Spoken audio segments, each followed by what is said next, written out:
56 inch का सीना रखने वाले देश के प्रधानमंत्री 10 दिन के बाद बोले इसको हटा दो, अनपार्लियामेंट्री लैंग्वेज को इस्तेमाल करो। तो कल सुबह से बीजेपी वाले वैसी को पकड़ो, वैसी को पकड़ो, वैसी को पकड़ो।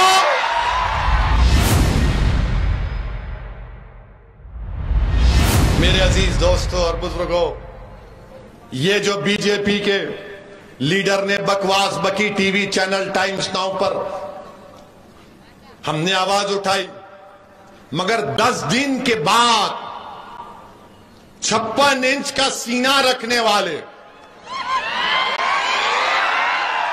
देश के प्रधानमंत्री 10 दिन के बाद बोले इसको हटा दो, इसको सस्पेंड करो।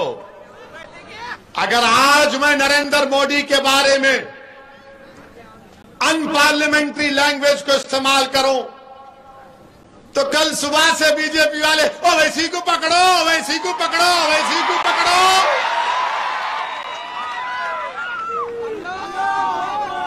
आप बताइए, 10 दिन के बाद मोदी को ख्याल आया, हम पुकार रहे हैं, बोल रहे हैं, मगर टस से मस नहीं होते मित्रों। और कब हरकत में आते हैं? हरकत में कब आते हैं? जब खतर में कुछ होता है, सऊदी अरब में कुछ होता है, अरब इमारात में कुछ होता है, बहरीन में कुछ होता है।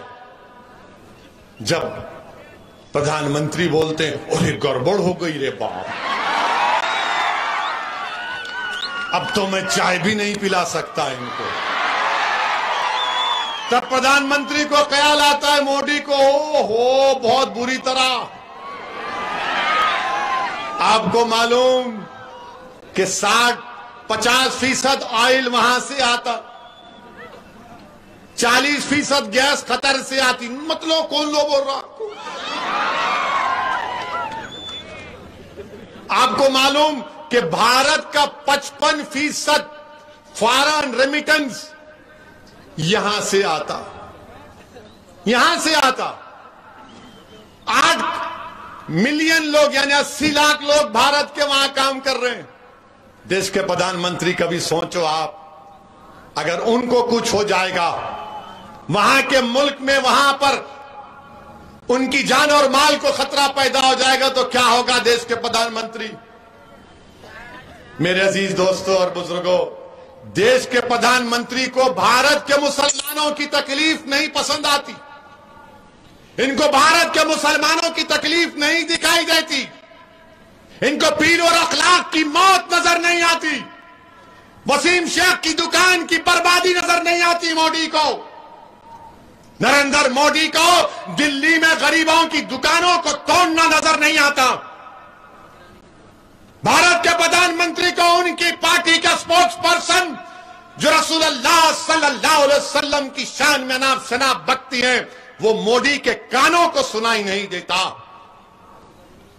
20 करोड़ मुसलमानों की तकलीफ को अगर मोदी नहीं समझेंगे तो किसकी समझेंगे?